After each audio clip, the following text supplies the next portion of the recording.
Hi everyone, welcome to my YouTube channel. ಇವತ್ತು ನಾವಿರೋದು ಬಂಡೆ ಮಹಾಕಾಳಮ್ಮ ದೇವಸ್ಥಾನದಲ್ಲಿ. ಈ ದೇವಸ್ಥಾನದ ವಿಶೇಷತೆ ಏನು ಅಂತ ಹೇಳಿದ್ರೆ, ನಿಮ್ಗೇನಾದರೂ ನೆಗೆಟಿವ್ ಎನರ್ಜಿ ಫೀಲ್ ಆಗ್ತಾ ಇದ್ದರೆ, ಇಲ್ಲಾಂದರೆ ಮಾಟ ಮಂತ್ರ ಪ್ರಯೋಗ ಆಗಿದೆ ಅಂತ ಹೇಳಿದರೆ, ಈ ದೇವಸ್ಥಾನದಲ್ಲಿ ಹೋದರೆ ನಿಮಗೆ ತಡೆ ಹೊಡ್ಕೊಡ್ತಾರೆ.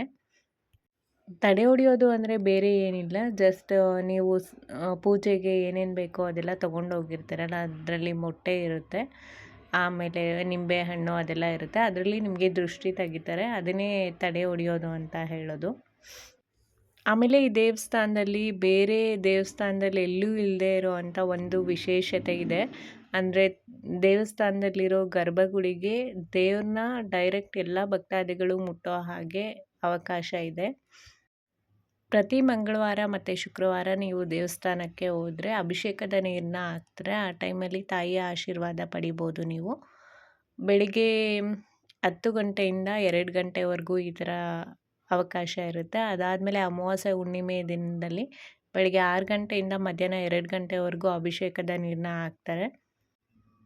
ಬೇರೆ ದಿನಗಳಲ್ಲಿ ಕೂಡ ಪೂಜೆ ಇರುತ್ತೆ ಇಲ್ಲಿ, ಆದರೆ ಅಭಿಷೇಕದ ನೀರು ತಾಯಿಯನ್ನು ಡೈರೆಕ್ಟಾಗಿ ನಾವು ಮುಟ್ಟಿ ಆಶೀರ್ವಾದ ಪಡೆಯೋ ಅವಕಾಶ ಇರಲ್ಲ. ಅದೇ ರೀಸನ್ನಿಂದನೇ ಇಲ್ಲಿ ಮಂಗಳವಾರ, ಶುಕ್ರವಾರ ಹಾಗೆ ಅಮಾವಾಸ್ಯೆ ಹುಣ್ಣಿಮೆ ದಿನದಲ್ಲಿ ತುಂಬಾ ಜನ ಇರ್ತಾರೆ. ಇಲ್ಲಿ ತುಂಬ ಜನ ಸೆಲೆಬ್ರಿಟಿಗಳು ಬಂದಿದ್ದಾರೆ ಮತ್ತು ಅವ್ರ ಫೋಟೋಸ್ಗಳನ್ನೂ ಕೂಡ ಇಲ್ಲಿ ದೇವಸ್ಥಾನದಲ್ಲಿ ಹಾಕಿದ್ದಾರೆ. ನೀವು ಅಲ್ಲಿ ಹೋದಾಗ ನೋಡ್ಬೋದು.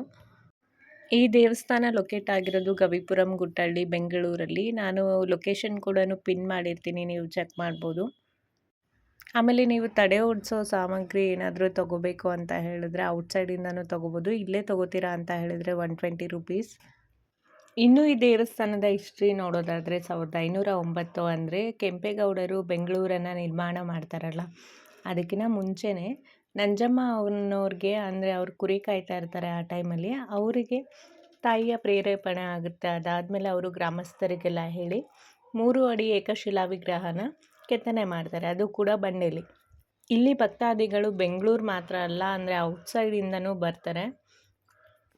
3, 5, 7, 9 ಹೀಗೆ ಹರಕೆ ಮಾಡಿಕೊಂಡು ಇಷ್ಟು ದಿನಗಳಲ್ಲಿ ಬಂದು ದೇವಿಗೆ ದೀಪ ಕೂಡ ಹಚ್ತಾರೆ, ಅನ್ನದಾನ ಮಾಡ್ತಾರೆ.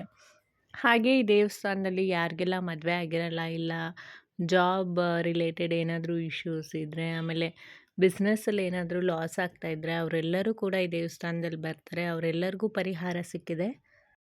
ಈ ದೇವಸ್ಥಾನದಲ್ಲಿ ಇನ್ನೊಂದು ವಿಶೇಷತೆ ಇದೆ. ಬೇರೆ ಕಡೆ ನೀವು ನೋಡಿರ್ತೀರ ಮಹಾಕಾಳಿ ಅಮ್ಮ ಅಂತ ಹೇಳಿದ್ರೆ ರೌದ್ರ ರೂಪ ನೋಡಿರ್ತೀರ, ಆದರೆ ಇಲ್ಲಿ ಸೌಮ್ಯ ರೂಪದ ತಾಯಿಯನ್ನು ನೀವು ದರ್ಶನ ಮಾಡ್ಬೋದು. ನಿಮಗೇನಾದರೂ ಈ ವಿಡಿಯೋ ಇಷ್ಟ ಆದರೆ ತಪ್ಪದೇ ಲೈಕ್ ಮಾಡಿ, ಶೇರ್ ಮಾಡಿ, ಸಬ್ಸ್ಕ್ರೈಬ್ ಮಾಡಿ.